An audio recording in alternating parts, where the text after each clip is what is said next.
Hi, everyone. It's really great to speak with you today. Thank you so much for joining us. My name's Michelle Graves. As Spud mentioned, I work as the director of the Global Design Challenge and Launchpad programs at the Biomimicry Institute. So today, I am hoping to introduce you to this nature-inspired design methodology and sustainability mindset that's called biomimicry. I'm hoping that through this talk and our conversation afterwards that we'll be able to inspire you to figure out how you can learn from nature in your world and maybe even bring biomimicry into your work. So first off, I thought it would be helpful to start with a definition. Biomimicry is the practice of learning from and mimicking the strategies found in nature to sustainably solve human design challenges. So it's important to remember that this is actually a practice, a design practice. It's essentially based on two things: a recognition of the scope of the environmental and social challenges that we are all facing right now on this planet. And then we have a deep knowledge of blueprints, for instance, that trees capture and move water significant vertical distances with no need for electricity or pumps. We know that many species of butterflies derive their brilliant colors from the way light interacts with the surface structure of their wings with no toxic pigments or dyes. And when you think about it, these examples and many others are really design lessons for us. So everything we really need already has a biological blueprint showing us it can be done in a way that doesn't cause harm. So that's biomimicry. It's nature-inspired design that results in real sustainability and fairness for all species on the planet, not just for humans. We're one species here. So we at the Institute see biomimicry as a powerful tool for innovation because it provides a new perspective for what's even possible. Now, when we talk about biomimicry, people sometimes think it's just about copying or mimicking shapes or patterns that are found in nature, or that it's simply being inspired by nature. But the practice of biomimicry actually consists of three essential and interconnected elements that are all applied together to create sustainable products, businesses, and systems. These elements are what we call emulate, ethos, and reconnect. Emulate is the most familiar element, and it represents the act of biomimicry. So innovation by learning from nature in order to copy proven functions and strategies that have already been employed by organisms and in ecosystems. This element refers to the forms, processes, and systems that are found in nature that have been mimicked in a given product or technology. And then we have the biomimicry ethos. This is the intention and the underlying ethics of biomimicry. See, any innovation can copy nature, whether or not it's sustainable. The ethos of biomimicry, however, is based on all life. So we encourage emulation, not just of the form, but of also of those deeper sustainability principles that are found within the natural world. And it really asks how compatible an innovation is with all surrounding living systems. Is it safe? Is it more sustainable than the alternatives? And it's this explicit commitment to creating designs that are well adapted to all ecosystems that sets biomimicry apart. And then finally, we have the reconnect element. And this really is the effect of biomimicry. So we encourage interdisciplinary teams, we look to nature for inspiration, and in doing so, this practice of biomimicry can actually lead to deeper connection with other people and also with the natural. Reminds us that we humans are part of nature. It encourages inventors and entrepreneurs to think about how their personal connection to nature can inform their work. And it also asks, how could your design directly or indirectly help other people connect more fully to nature? So now I want to highlight a couple of innovative business case studies and a few design ideas from students that have gone through our design challenges to show how biomimicry is being used to solve a range of sustainability challenges and applied in creating healthier businesses. So one of the most powerful aspects of biomimicry is the range of solutions it offers. We like to say that it's industry agnostic because it's an incredibly versatile tool that can be applied to solve a wide variety of problems. By learning from nature, not just about it, it allows us to think really creatively and reimagine our technologies, our products, our systems in completely new ways. So, a couple examples of successful startups and companies that have all been inspired by nature to create a healthier and more sustainable world. First example of biomimicry applied to large-scale infrastructure. So many of you are probably aware of the environmental and climate impacts of traditional concrete. It's got really high carbon dioxide emissions from its production. It creates gray, sort of lifeless shorelines when it's applied in coastal infrastructure. So in response to that, the founders of the company eConcrete have created a series of high performance and environmentally sensitive concrete products that can be used in projects like seawalls and breakwaters and bridge foundations and also in urban waterfronts. Their unique concrete mixture, along with the texture and the dimension of their products, create the perfect conditions for marine life like mussels, oysters, and snails to attach and grow. And then as these organisms are growing, they actually make the concrete more durable and stronger in a process called bioprotection, employing biomimicry at multiple scales in the creation of this product and business. We also see how biomimicry can be applied to tackle some big conservation issues. This Brazilian startup, Nucleario, wanted to tackle the problem of deforestation that they observed in the Atlantic rainforest of Brazil. So they set out to create a product that would make it easier to replant trees. So we've all kind of heard about reforestation efforts, but the thing is that tree planting in remote areas is pretty hard work. And young trees face all sorts of challenges, from lack of water to being eaten by ants or other predators to competition from weeds. And typically, no more than half of the trees planted survive their first year. So this team at Nucleario, these two brothers in Brazil, were inspired by plants called bromeliads, and they created a unique planting device that enables large-scale reforestation of forests by addressing nearly all of the challenges faced by those little trees. It holds water, keeps the ants away, and it creates a little weed-free zone so that the tree can start growing. And they're seeing really big successes with this planting device. And here we see an example of biomimicry applied to the fashion industry and biotech. So you've probably heard the news about the impacts of fast fashion. It seems to be everywhere these days. Global textile market depends on petroleum-based synthetic fibers that account for 35% of global microplastic pollution. It uses toxic dyes that are poisoning waterways, wildlife, and people. And so to address this problem, the startup Wearwool is developing textile fibers in a lab that actually get their color and their performance properties from protein structure instead of from toxic dyes and petroleum-based synthetics. They were actually inspired by the many different ways that nature employs structural proteins and then the properties that these proteins give the organisms they're found in.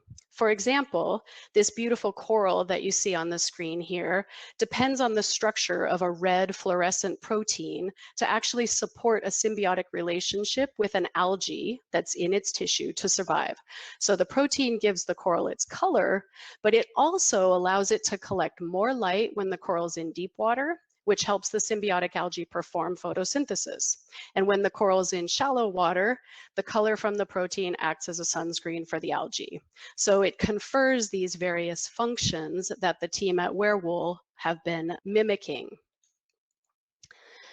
I'd also like to share a few of the design ideas that have come out of our design challenges. And these are mostly an example of the breadth of ideas that nature can inspire. So none of these that you'll see now are real functioning products, but they're great examples of how we can learn from nature to come up with creative, sustainable solutions. This team, called Floating Coconut from the Netherlands, was worried about the 8.8 million tons of plastic that ends up in the world's oceans each year.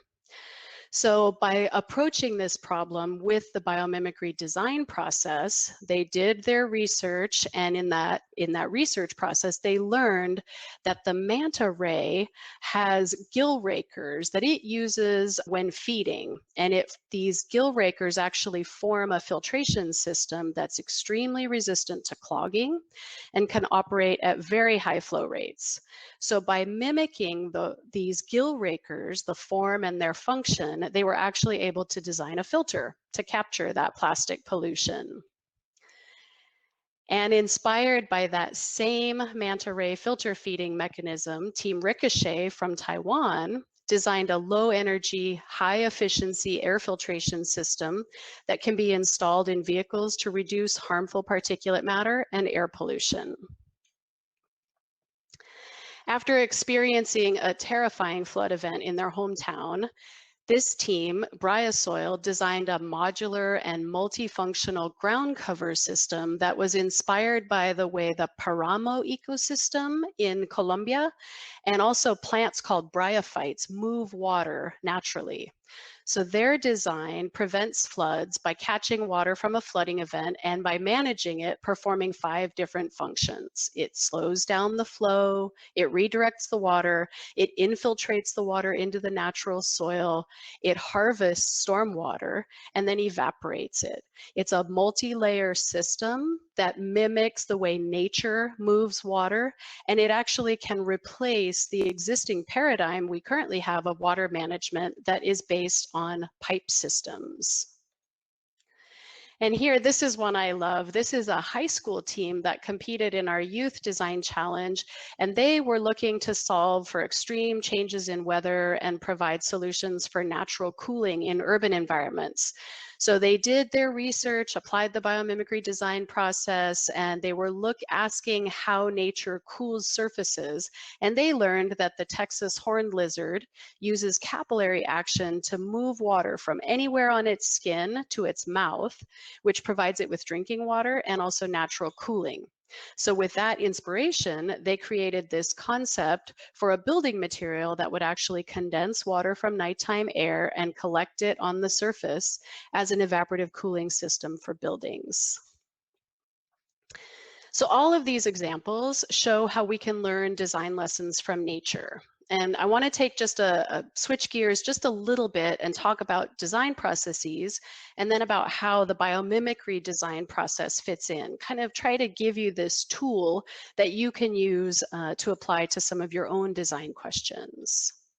Many of you are familiar, I'm sure, with design thinking and the general steps that are involved in a design process. Some models display this process as linear, and other models show it being circular, indicating the need to iterate or repeat the process and learn from your failures.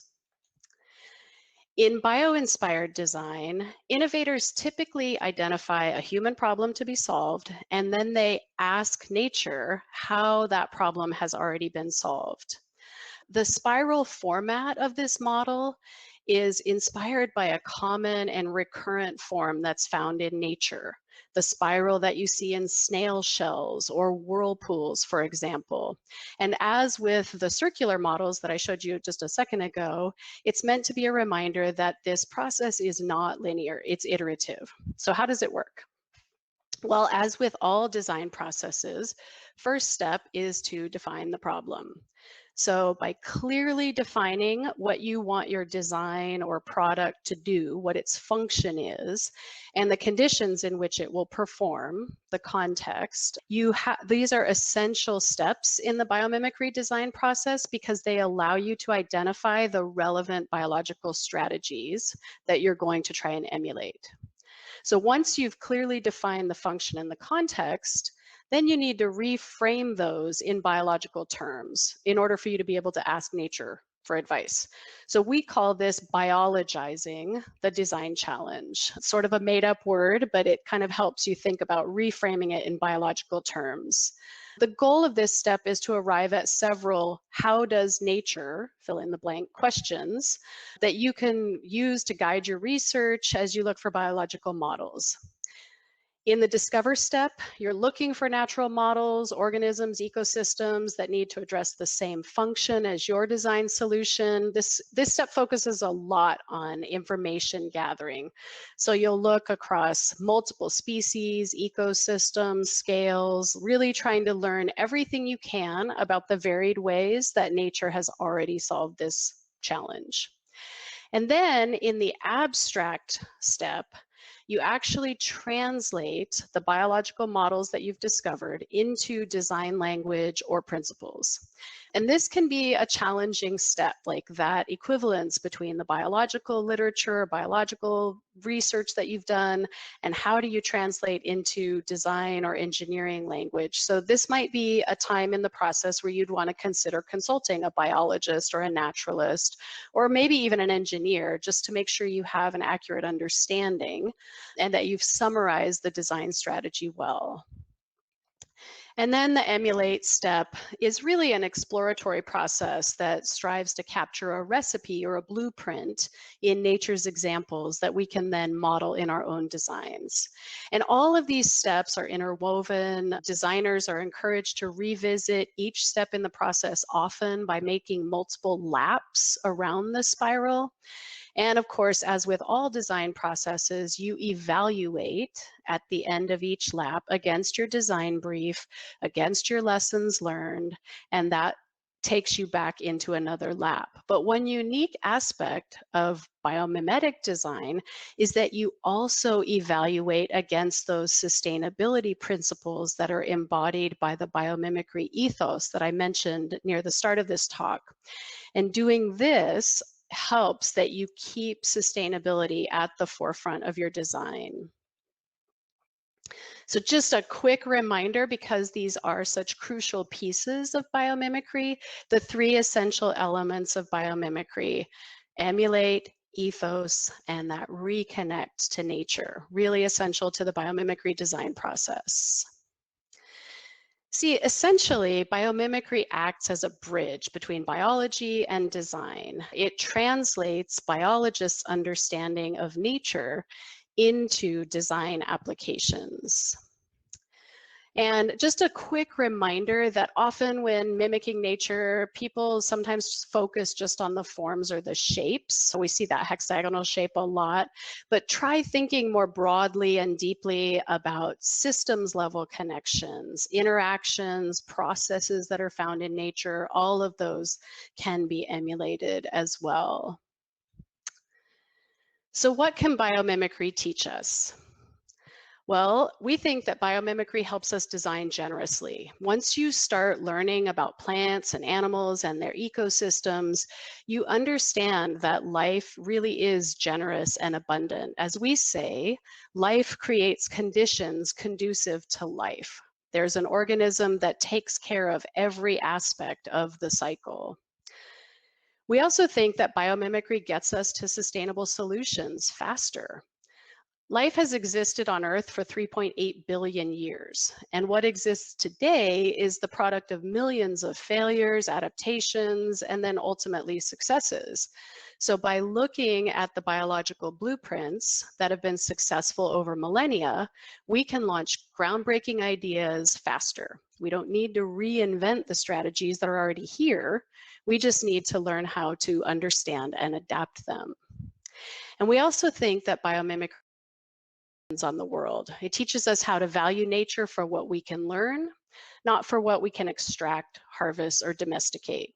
In the process, we think we learn about ourselves, our purpose, and our connection to each other and our home on Earth.